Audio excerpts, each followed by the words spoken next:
Istanbul Commerce University. It is the 18th one, and it's my greatest pleasure to welcome our distinguished guest, Professor Gazi İslam'ı from Grenoble École de Management. More welcome, Gazi. It's very nice to see you. How are you? Yeah, thank you, Beliz. It's a pleasure to be here. Thank you for the invitation. Thank you. Today, our Vice Rector, Professor Halim Zaim, is also with us. He will share his welcoming speech. Then I continue with the presentation of our guest. Hocam hoş geldiniz. Floor is yours. Thank you very much. As a small gesture, Professor İslam, I would like to make my welcoming speech in French, if you allow me. Bonjour, bienvenue à 18e séminaire de l'Université de commerce d'Istanbul. C'est une partie d'une série de séminaires rectorate intitulée Séminaire de la science et de la société. Aujourd'hui, nous avons un orateur invité, le professeur de Grenoble École de Management, professeur Gazi İslam'ı. Pour moi, c'est un grand plaisir de prononcer professeur İslam'ı, qui est un orateur très spécial. Et professeur İslam'ı, merci bien pour accepter notre invitation. Malheureusement, nous n'avons pas l'occasion d'organiser ce séminaire face à face en raison de pandémie, mais comme un webinaire, not physiquement, but virtuellement. Inch'Allah, nous voulons répéter ce séminaire l'année prochaine, encore une fois, mais en Istanbul cette fois, physiquement, pas virtuellement. Le sujet que le professeur İslam présentera aujourd'hui est très important. Car la notion d'éthique des affaires est particulièrement importante pour la société moderne. L'un des problèmes les plus importants de nos jours est le manque de vertu et de valeurs morales, malheureusement. C'est pourquoi le discours du professeur İslam est vraiment très important pour tout le monde. Je souhaite un bon événement pour tous. Et professeur İslam, encore une fois, merci beaucoup pour accepter notre invitation. It's your turn, Professor Beliz. Thank you very much. Thank you, Hocam, for your speech. Now I want to give the short bio of our guest. Gazi İslam'ı is Professor of People, Organizations and Society at Grenoble École de Management and member of the Research Laboratory, Research Institute for Management and Economics. He has served as faculty at Tulane University and the University of New Orleans. He is acting co-editor-in-chief of Journal of Business Ethics. His current research interests revolve around the contemporary meanings of work and the relations between identity, group dynamics, and the production of group and organizational cultures. Today, he's talking about one of these studies, organizing around numbers, the ethics and politics of quantification. Floor is yours, Gazi. Thank you. Thank you very much for that introduction. Je vous remercie beaucoup, Dr. Zaim, pour votre présentation. Ve benim sunum Türkçe yapmayacağım için özür diliyorum. Kusura bakmayınız. I would love to be able to give this talk in Turkish, maybe at another time and with a bit more practice. But I appreciate very much the introduction in French, and for clarity, I will give the presentation in English. But I'm very happy to see this international beginning of the seminar. So thank you very much again for the invitation, and it's really a pleasure to be in discussion with you all and for our audience who's regarding the video online as we speak.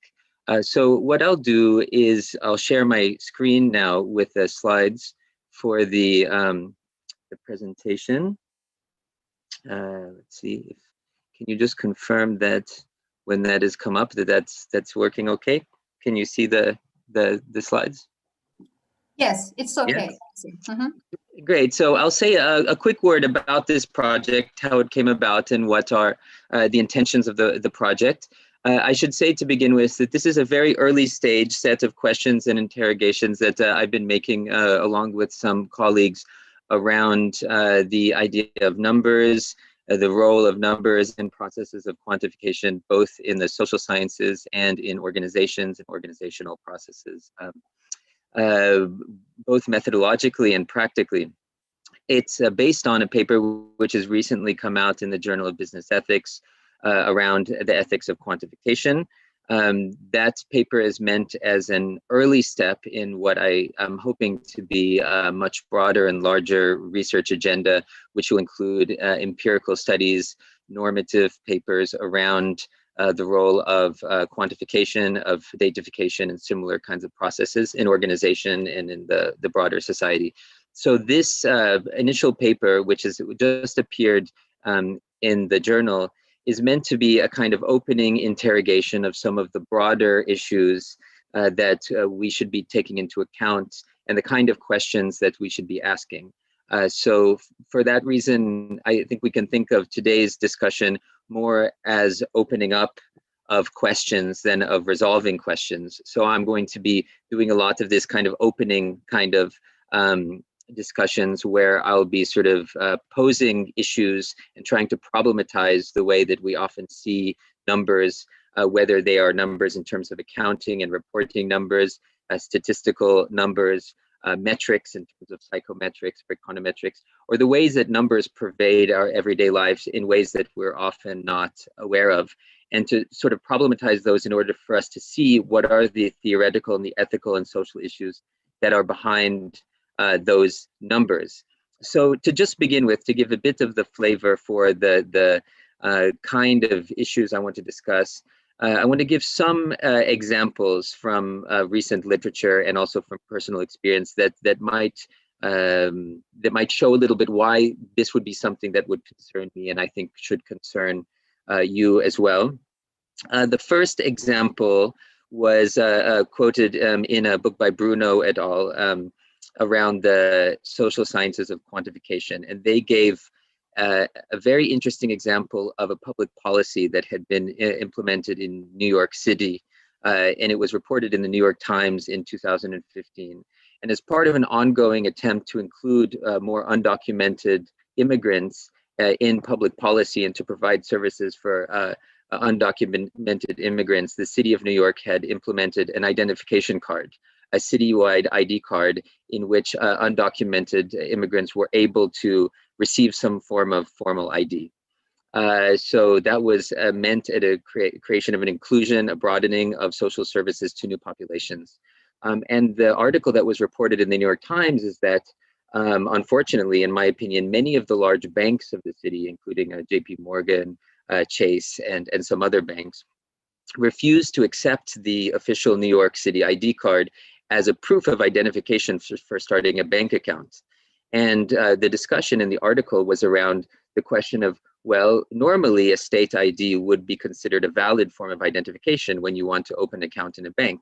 So why would it be that this new form of identity was not considered a valid form of identity by these banks? And from their perspective, the sort of untraced or undocumented quality of many of the people who are now being included in this ID system meant that their risk would be higher, and so that they didn't feel that they could take on the extra risk of having these populations as account holders. So clearly there are some important issues of business ethics involved with this question of inclusion or inclusion.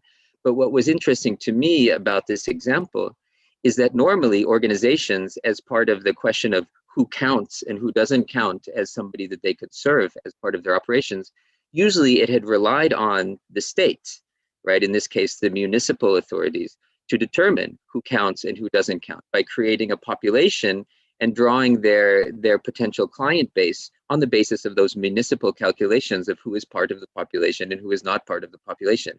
Often when we use our ID card to get a service or a good, we don't think about what allows us to be considered part of the population.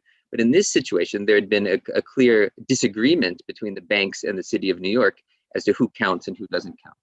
So as an initial ethical consideration, I want to pose that example, the question of what does it mean to count?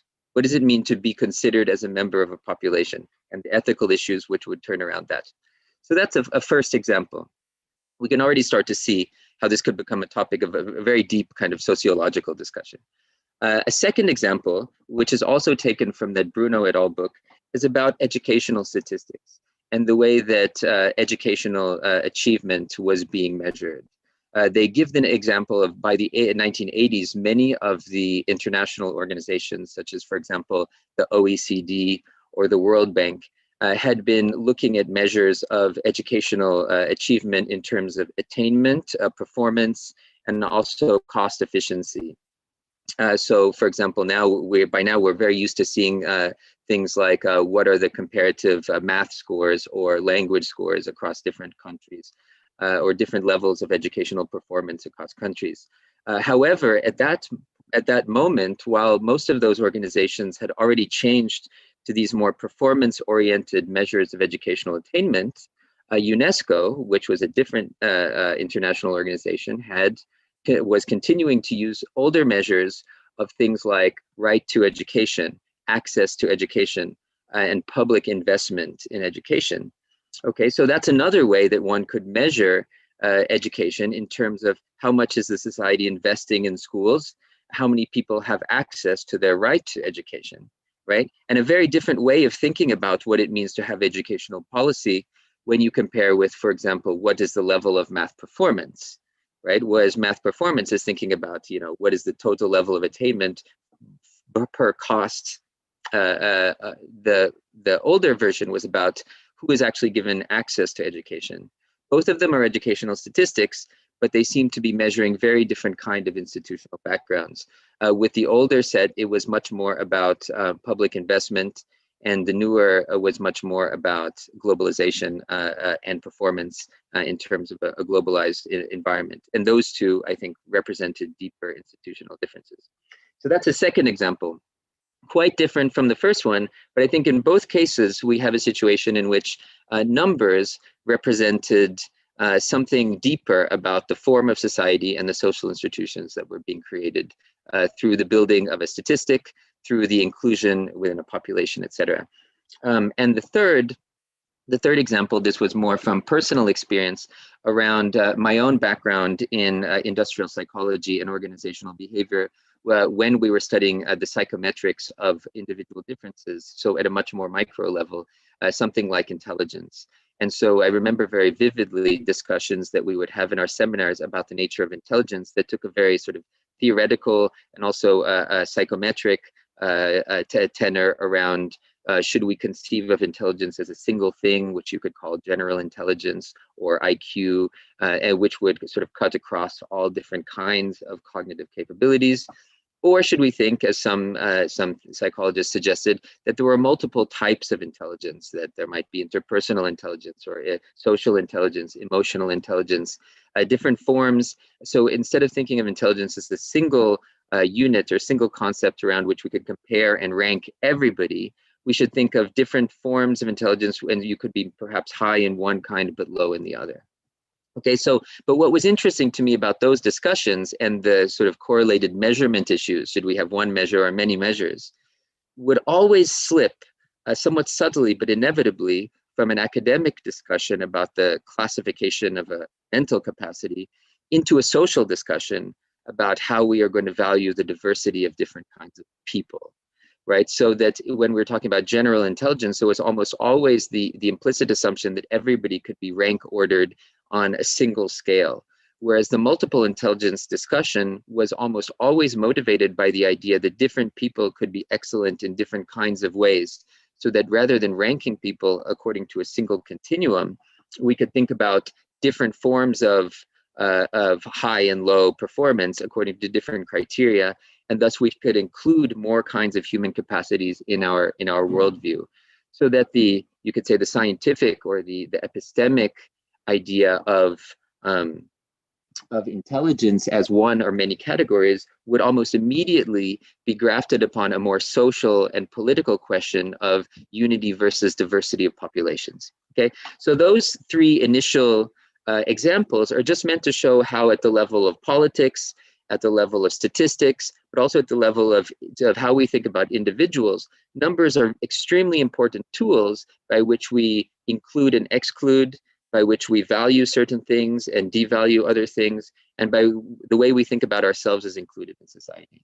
Yeah, so with those three examples, I think it's quite immediate that issues of numbers are central throughout the social sciences, but are very rarely discussed in terms of their sociological implications of what it means to craft a number, to build a number, and to think about the social consequences of those buildings. So the purpose of this paper is to begin to build a discussion around some of those issues.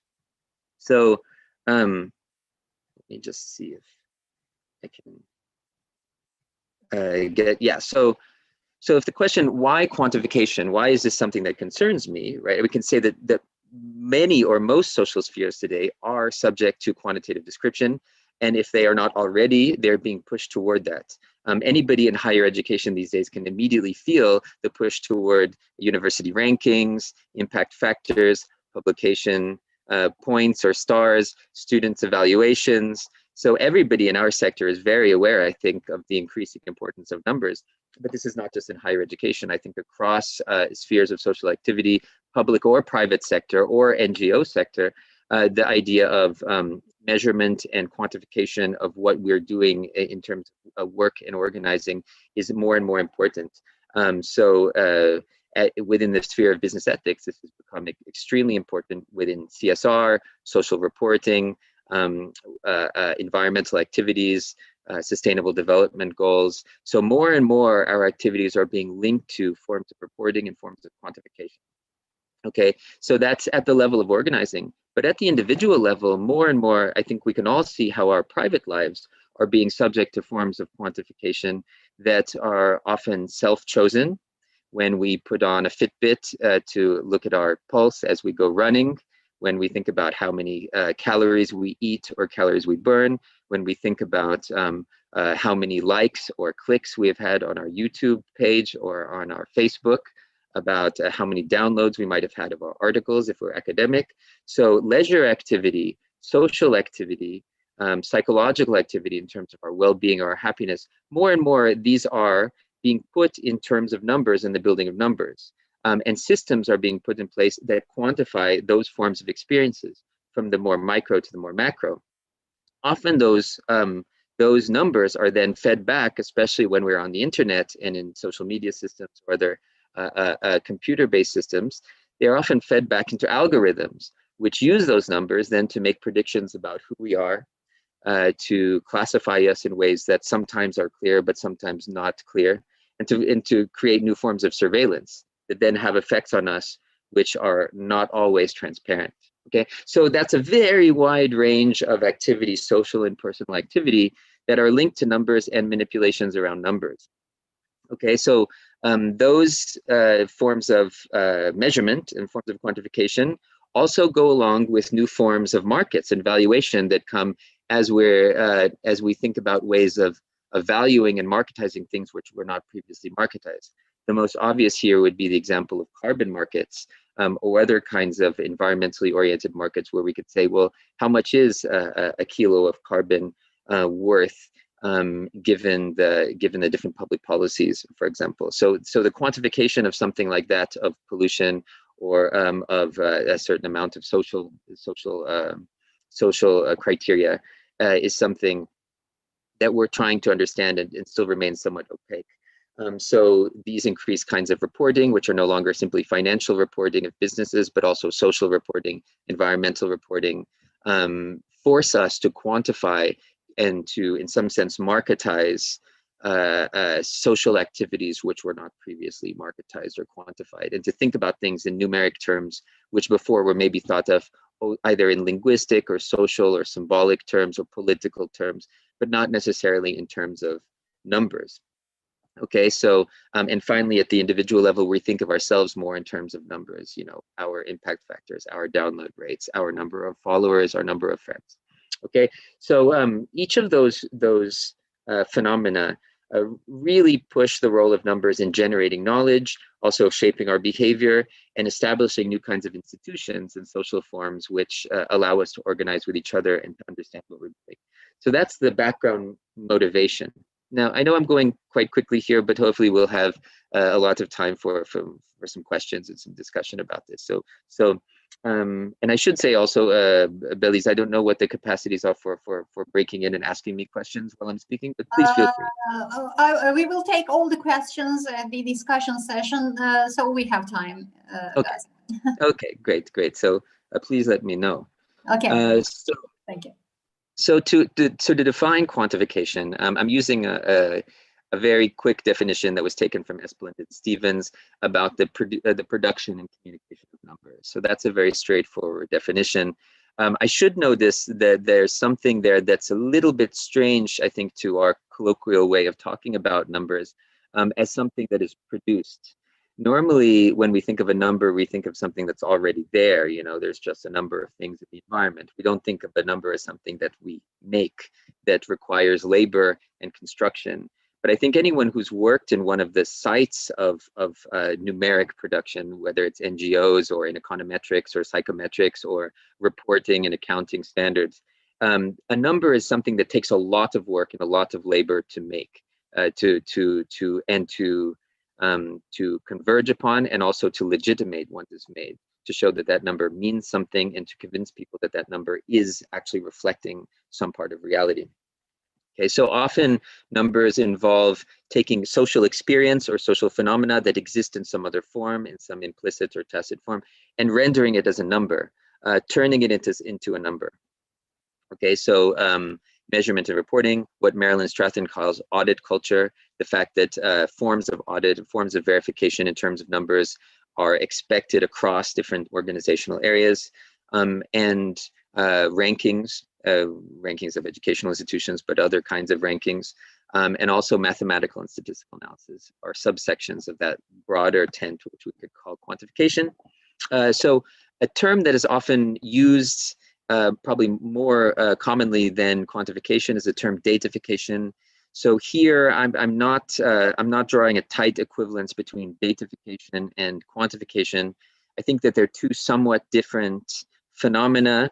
Often when we talk about datification, we're talking about digital systems specifically, but it's also worth noting that datification does not have to be numeric. Especially if you look at the history of statistics, a book by Alain Desrosiers called The Politics of Big Numbers, where he talked about the early forms of statistics, particularly German statistics in its initial phases was not quantitative. They would be tabulations of categories, qualitative data. Qualitative student evaluations, for example, are datification, but they're not quantities, they're not numeric. So these are somewhat different phenomena, but I think quantification, the turning of things into numbers, and datification, it's sort of qualification into into databases, are things that are very closely related. It's easier to build databases when things are in terms of numbers and not words, for example. You know, so just to define the background terms. So in terms of academic study, one of the reasons that this topic might not have been so deeply studied, and the questions which are seemingly so important from what I've just said, have not really been deeply or widely discussed, is because they run across a wide range of academic fields. Probably the area in which questions of quantification have been most clearly and mostly deeply discussed is in accounting, particularly in the more sociological and critical histories of accounting. A group at the London School of Economics has actually done some very good work on the history and sociology of accounting.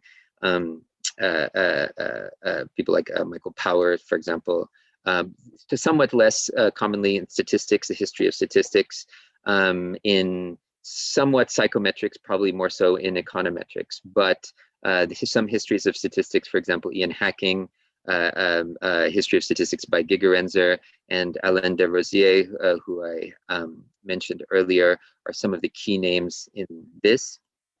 And also a very emergent and very slow beginning of a sociology of statistics and quantification.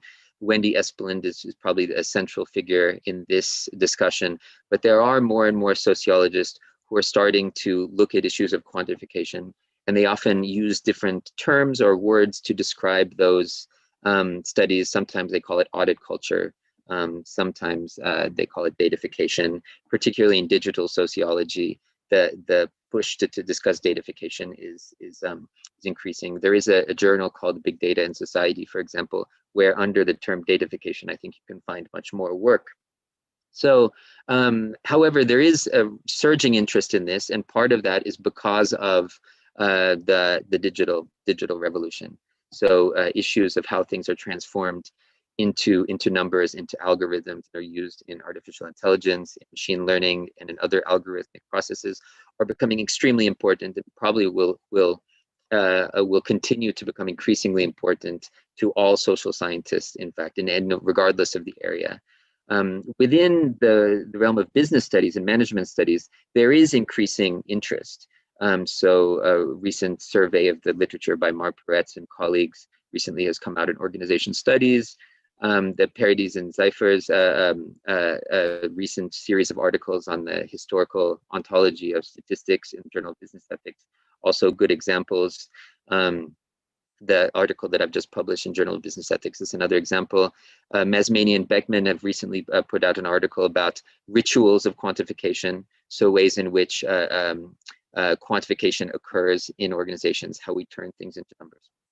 In a special issue of the journal Ephemera, that is called Beyond Measure, I believe, has looked at the ways in which more critical views about quantification have happened. So all of that in order to say there are pieces of that discussion that are happening across many different fields. However, because they're so spread out among different fields and there are not natural bridges toward discussion and elaboration of those topics among those scholars, the discussion remains somewhat nascent, and it really needs a sort of a kind of impetus to converge and bring all those different themes together. So my article was an attempt to get that. So it's been slow to develop, although many people have recognized the importance of that theme.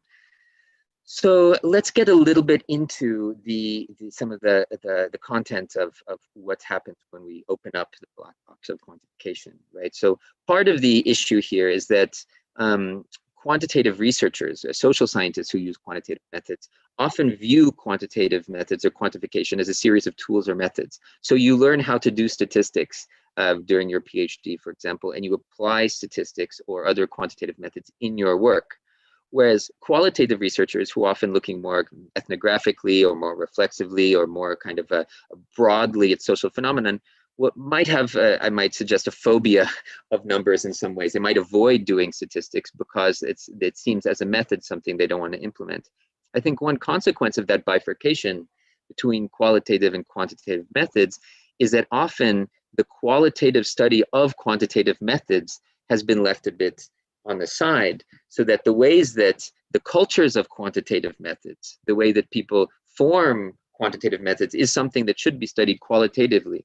But because quantitative researchers will probably not do that, but qualitative researchers may avoid numbers, maybe due to some kind of phobia, I might suggest. So that also might be a reason in which it's been very difficult to actually have a more ethnographic or more sociological studies of numbers as forms of practices, as forms of cultures, and as the ways that actors can promote or demote certain kinds of numeric practices. So ideally, the way to study that kind of phenomenon is to have people who are both adept in understanding of quantitative methods as tools, who know what those methods can do, who know how they're built, who have maybe gone through the practices of building quantitative measures, maybe people who have been involved in reporting, or other statistical constructions, but also have an ability to step back from the use of those tools to think about those tools as political and social technologies, how they promote certain kinds of institutions. So let's then start by looking at the idea of numbers as measuring. Okay, so that's often the way we immediately think of numbers. Numbers measure the world, versus the idea of numbers as something that can construct, that can act on the world. Okay, so I would suggest, and this is not my original idea, this was from Alain Desrosiers, who really pushed this dual idea of a number, that often when we think about numbers in terms of metrics, we think about them as their ability to represent reality. You build a measure to measure something in the world. So for example, an intelligence test should measure your underlying level of intelligence. An economic growth measure should measure an underlying idea of the economy, something really that is happening there. So it's really the correspondence of a measure, something that pre-existed, something that already exists in the world, that gives a number its validity. A number is valid because it stands for something. it measures something real. That suggests that there is an underlying reality that's waiting to be measured, and the validity of the number depends on its capturing of that underlying reality. So I think that's one important aspect of numbers, but it's not the only one. Many people have also noted how numbers can be used to build new objects, and to put it another way, to objectify things which would not have been visible or which would not have been seeable if it were not for the numbers. So take, for example, something like GDP, right, or unemployment, right? So in a way, you might say, unemployment in some sense might have always existed, but we only begun to think of it as unemployment. It only becomes something that we can use in our public discourse, or that we can act upon as a thing to reduce, for example, once it becomes captured in a measure.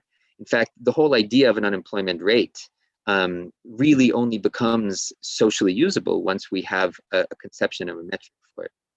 In this sense, you can say the metric somehow acts upon the underlying reality, giving us something to work.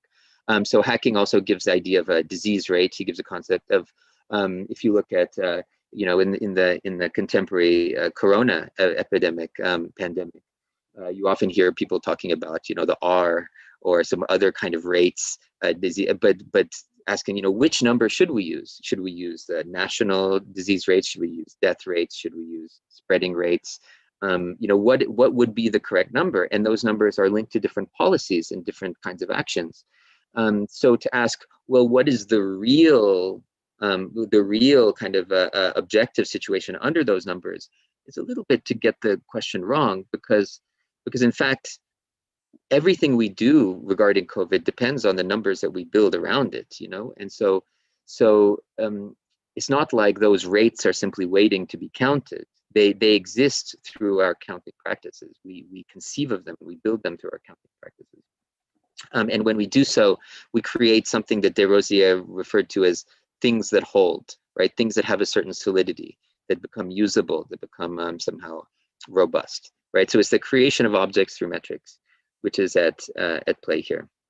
So, so for example, if we think about some issues in psychology, we have many phenomena in psychology that we try to stabilize through creating metrics. IQ is a good example. So if you think, what is human intelligence? I mean, human intelligence is something extremely varied, extremely diffuse and abstract. We can have 1,000 different ideas about intelligence, and there's nothing obvious. It's not like an apple or an orange. We try to find intelligence, and it seems to be everywhere and nowhere.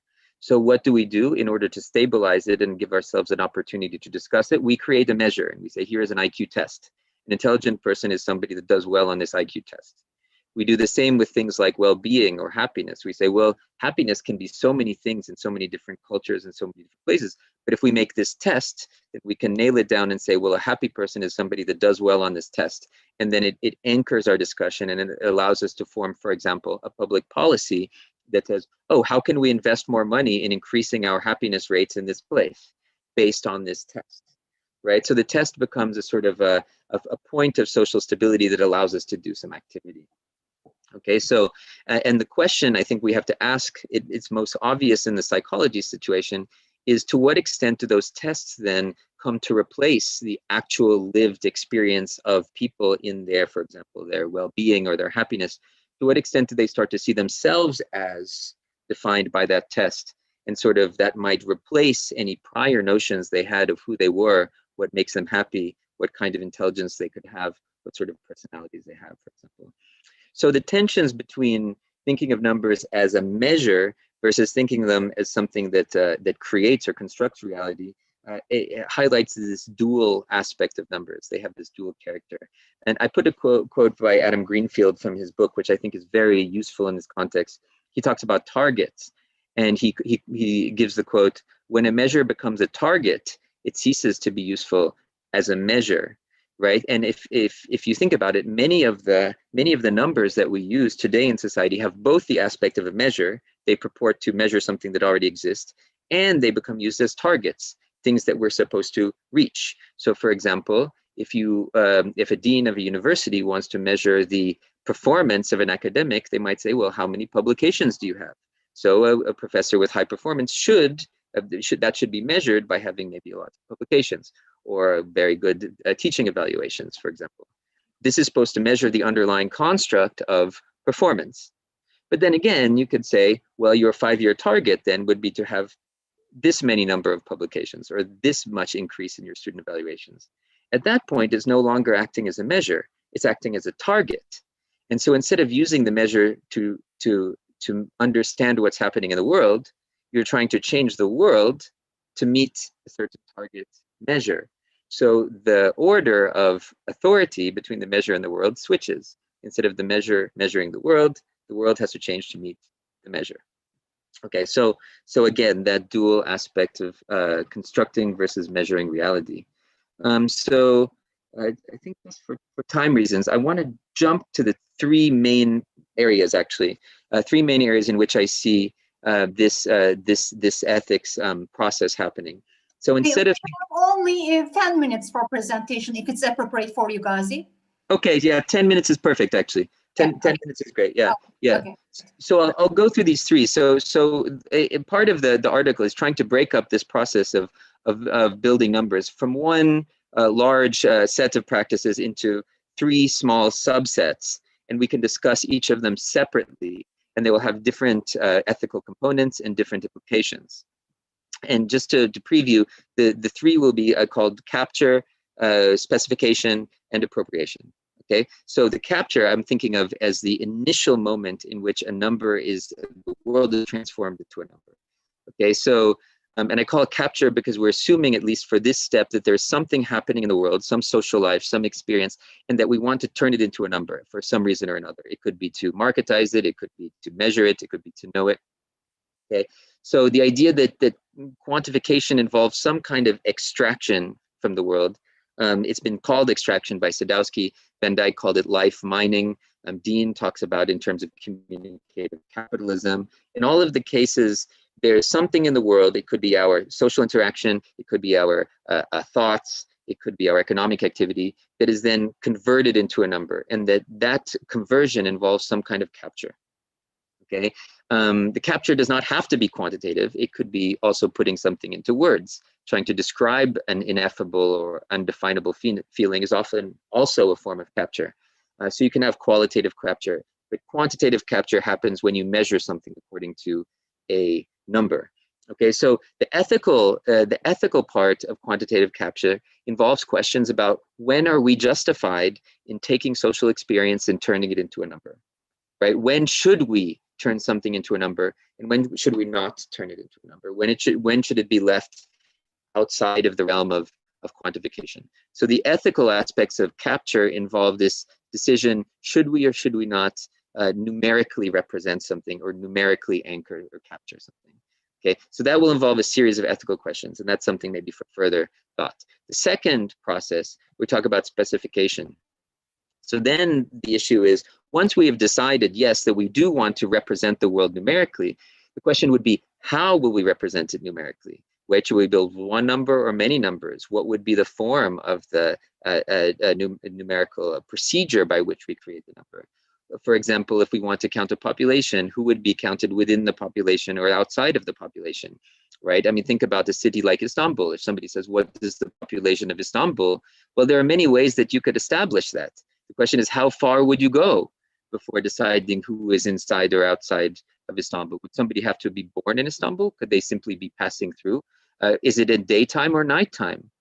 So big cities, they have quite different populations if you measure it in the day or the night, right? If you count the outskirts or the suburbs or not, right? So the question of inclusion or exclusion to create a certain category, once we've already decided we want a number, how that number should be specified becomes a highly political and highly contested terrain. So there are a whole set of ethical issues that would be around the question of specification, so mostly around inclusion versus exclusion, and around determining who will count or what will count or not count within a particular measure. I gave the UNESCO example earlier, and I mentioned it here, but there are some other examples, and maybe we can go in later, just for time. Let me go to the third process, which is appropriation. So appropriation here, and this is closer to what we often refer to as datification, where once we've decided that we want something to be numerically represented, and then once we've come up with a way of actually doing that sets the parameters for creating a number out of the world, the question is, who gets to use that number? Who owns the number? Who can profit from that number? So here, issues of data control, data use, data access are sort of post-quantification ethical issues. It now considers data, and now I'm using the term data because it really is data. It's not simply quantification, it's also datafication. To what sense can we consider a number a piece of property that somebody can own or not own in an economic sense? So all of the recent issues we've had around data control legislation, the GDPR in Europe, the idea of using, for example, surveillance data, health data, social media data as forms of property which are owned by somebody and we can allow or disallow access to. Those are all ethical questions around appropriation, right? And they would be somewhat different than the ethical questions which would arise, should the number be taken at all? Should a number be established at all? But then once it is established, well, does it have to be erased? Can it be kept? Who can profit from it? Do I get a percentage of the profits from my data, for example? So the ethical states of appropriation around data justice and distribution, around what happens when large amounts of data are accumulated by certain actors. I think of the Amazons or the Facebooks of this world, when they've accumulated enormous amounts of datafied or quantified knowledge or quantified objects. What are the social consequences of that? Okay. So let me just ask Beliz. I think we're about out of time, I think, now. Is this good? Yes, we can listen you till the morning, but we have limited time, Gazi. Sorry about it. And most of my colleagues and PhD students, they cannot attend to seminar, and they sent me some questions from the email. If you say, okay, we can pass the question, or we can just 5 minutes more. Yeah, I think this is a natural point for us to stop and take questions. So I think the main lines of what I wanted to say are basically put forward. I could go on too, but I'd rather hear some feedback actually. Okay, thank you so much, guys. It's very inspiring and very important topic. I have a phobia about the numbers. That's why I want to confess that from here. I like qualitative studies, that's why. And I have a question, and I wonder your thought about something, because I want to use my moderator status. That's why I want to start first. Thank you for our participants. Quantification or using numerical data sets or statistical variables are very important to improve or to prove the ethical side of anything. And it is a very familiar example. Maybe you remember in most of some politicians or senior executives use this expression. I am talking with numbers, and numbers don't tell a lie when they try to justify their thoughts or influence the other's thought. So it is very important who use this quantification, who use numerical data. In your threefold schematization, you use three main questions. So this can be the fourth question. Who use quantification, his or her personality, maybe dark traits? Is it important on this process? Because it can be in ethical way, it can be manipulative. What do you think? Thank you. Yeah. So I think, well, it's a very interesting statement that numbers don't lie, and I would wonder, on what basis would we think that numbers don't lie? Imagine if somebody said words don't lie, then you could say, well, why would a number not lie, but a word could lie? It seems to me obvious that at least a number can mislead. Mm-hmm. And if it were transparent as to what was put in the number, mm-hmm. Then maybe if we knew where the number came from, it couldn't itself lie. But I think part of the problem is often the number is made for one thing and it's used for another thing. Yeah. Right. An example that De Rosier gives is the way that GDP, for example, gross domestic product numbers were often used in internal accounting, national accounting, internal uses, but were almost always, now we see them used in international comparisons. For example, who has greater GDP growth, mm-hmm. right? So those kind of uses are sort of slippages of numbers for one thing end up being used for another thing. So for example, a feedback that might be used to improve somebody's performance or give them self-reflexivity, and maybe in a 360 feedback setting at a work set, might later be used to give them a promotion or a raise.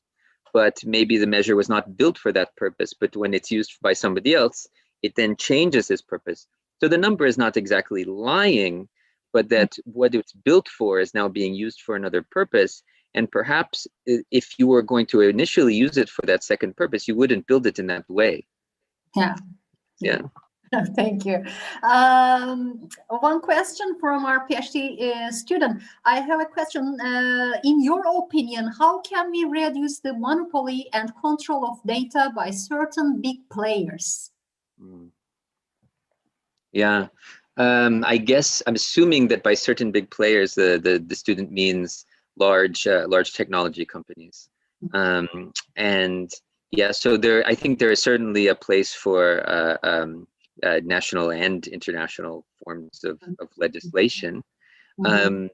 So I think in terms of my framework, that would have come much more in the appropriation issue. But in some sense, it might also come at the level of capture.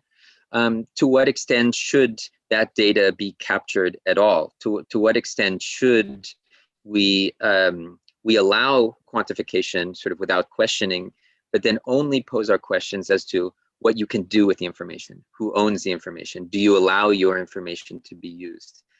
Perhaps one way we can help deepen the ethical treatment of these numbers is to not only pose a question about appropriation while taking for granted that the data is collected, registered, and established, but to also question, should those numbers be made at all? Right? So to not give up the terrain of capture and only sort of struggle on the terrain of appropriation. Another issue, I think, that on the specification issue, it might be the question of who actually builds the systems that collect that data, and can they be built differently? So I think that there is a movement that's referred to as platform cooperativism, as opposed to platform capitalism, in which we try to find ways to actually build the numbers differently. So it's not only about who owns the numbers, but can we make our own numbers in creative new ways that represent us better? Exactly. One of my colleagues is asking, we have been observing the complexity of measuring and quantifying social value created by social entrepreneurs. Inequality embedded in quantification may affect social ventures that target minority groups. Is it possible to develop alternative measurement tools and methods? Yeah, so for me, this is one of the major issues that is that worries me with measurement and social enterprise and social business. On one hand, based on the idea that, you know, if you don't measure it, it doesn't exist. If you want to do anything, it has to be done numerically with measures, and the legitimacy of numbers is so great that almost all kind of CSR or social reporting or other kinds of initiatives become heavily based on these measurement procedures that sort of parallel financial measurement, but do it on the social or ethical measurement level. On the one hand, I understand that, and I agree that we can't let the financial side of organizations sort of dominate the reporting process and have no numbers on the social side. And I think we have to have social numbers in some ways to compete with the financial numbers. But I worry that by playing that game, we also then in some ways, you can say, reify or objectify social life in ways that are destructive, and that maybe we don't quite notice that what we do to social life when we turn it into a numbers game in the same way as a financial life, might we be somehow committing some of the same or creating some of the same destructive consequences? And so I think there's a real dilemma, not just can we think of better measures, can we think of more accurate social measures, but to what extent do we have to, and what are the costs of measuring socially beneficial relations and practices? Is there any way we can promote such practices without having to reduce them into numerical form? Can we avoid measurement and still promote the practices? Yeah, thank you. And one of other colleagues asking, how can we position or assess digitalization with regard to ethical issues related to quantification in organizations? Okay, I'm not sure. Could you read the first part of the question again? I'm not sure if I. How should or can we position or assess digitalization with regard to ethical issues related to quantification in organization? Yeah. Okay. So I think it's kind of a general question about the relation of what I'm doing Yes. here, the digitalization ethics. Yeah. Yes. Yeah. Yeah. So as I mentioned a few times in the talk, they are very closely related. Probably this work will be used most obviously in the digitalization ethics realm. And its immediate application is to talk about things like big data or algorithmic management or this kind. It's important that I not limit, I think, the ethics of quantification to digitalization. Yeah. It's the most obvious application, and it's perhaps the place where quantification ethics seems most immediate and most sort of pressing, that we need to have a position about digitalization and quantification. Yeah. But I do also want to insist that it's a much broader issue than that. It's a much broader, partially because what digitalization does, it takes quantification and multiplies it so much and uses it so deeply in so many areas that whatever ethical issues were already present simply become much more visible in the area of digitalization. Yeah. So we see the problems much more. So what I wanted to do a little bit was take a step back from digitalization and say, this is not just about technology. Or not just about digital technology. This is about numeric technologies. So I don't deny that it's an area of application, and I might be skirting the question a little bit because I'm not a data expert, right? I'm not a digitalization expert. Yes. Yeah. Thank you, Gazi. And one of our PhD student is from Pakistan, and he's asking, also wondering your thought. You defined everyday life as free labor in the article because our private life is measured and the information about us is used for making more money by companies, health sector, fashion sector, and the others. Do you think, is it possible to channelize this labor to a defined and paid labor? Some people may be willing to earn money from their everyday life events and sharing their information, especially if the conditions of it became clear with a well-defined, secure contract. Maybe we can think of these people as a focus group. Cooperation of businesses and researchers may work in this situation, and businesses can gather information from them with less ethical problems. Even it may help businesses avoid some legal problems. I wonder about your thoughts about this issue. Yes, well, that's a very interesting question, and I very much agree with the premise of it. That one possible way to handle this question of free labor or invisible labor is to try to share the benefits of it. So as we're navigating on Facebook, for example, most people don't think of themselves as engaged at work. They think they're doing something leisure, but they're also producing economic benefit for Facebook. But you wouldn't normally think of that as a job. But if you did think of it as a job, you could, there was actually an initiative called the Wages for Facebook movement a few years back. And you could say, what if we got micropayments? What if every time we went on Instagram or Facebook, we received some cents or some dollars for the activity, the economic engagement? So we could actually say the redistribution of that economic activity is the problem. Not that we're doing labor, but that we're not receiving our wages because of these micro tasks.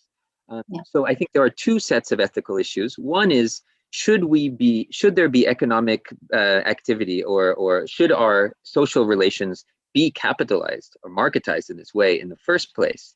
Should our interactions with our family on Facebook, should that be turned into a commodity, for example? There are ethical issues around that, and that's a capture issue. But then the issue, once we've agreed, okay, it is turned into a commodity, then who should receive the benefits from that? And that's an appropriation issue. If we were to receive the profits from our own activity, then maybe it would be less offensive that it were captured in that way. And I think of those as two separate issues. Me personally, I think, well, given the current situation that the demarketization of that activity seems somewhat difficult to imagine how it would be possible, I would at least insist on the equal distribution of those. or the increased equal distribution. And I can see some legislation coming into play that might help achieve that kind of distribution. Yeah. Lots of questions. I want to select because there are some overlaps. For some organizational or social phenomena, isn't it better to perform a qualitative research in the first place to understand and to explore the phenomena? And isn't it better to proceed with quantitative research and numbers in the second place? How do we need to approach complicated social phenomena? Yeah. Well, so, I mean, I haven't really said in terms of my own background, my original training is as a quantitative researcher in organizational behavior. And I sort of migrated more to the qualitative research area subsequently. And so that question of how the qualitative and the quantitative should fit together is very, very important, very intimate to me personally. I do see the logic in which qualitative research is a sort of initially for preparing the terrain and understanding the phenomena. Later, in a second phase of research, quantitative measures are put in place to give some specificity or some sharpness. I do have to, this paper, however, does suggest that the opposite is also possible, right? That quantitative measures can be used to establish a phenomena. And then when you ask why is that phenomena happening? How do we understand that phenomena? Then qualitative measures could come in order to sort of expand. Also, and this is a separate point, is that often quantitative measures establish something. For example, a test is given and then people take the test and some results, and then you might use qualitative research to understand how were those results used, how were the measures created. So the process of doing quantitative work is itself something that could be a target of qualitative research. So I think there are many different combinations between these different methods possible. Okay, thank you.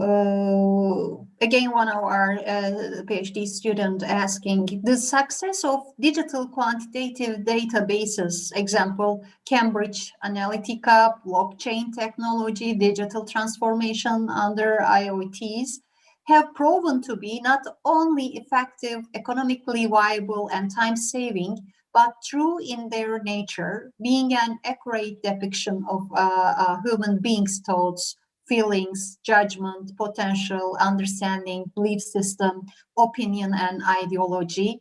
Considering this fact, it is safe to assume that the area of data collection through questionnaires, real-time human-to-human observation, and interviews shall soon, at most 5 to 7 years, reach its demise at hands of autonomous software-based methods of digital data collection through internet or intranet and digital behavioral analysis. Have we not already lost the element of human ethics and morals in data collection, in management and scientific research?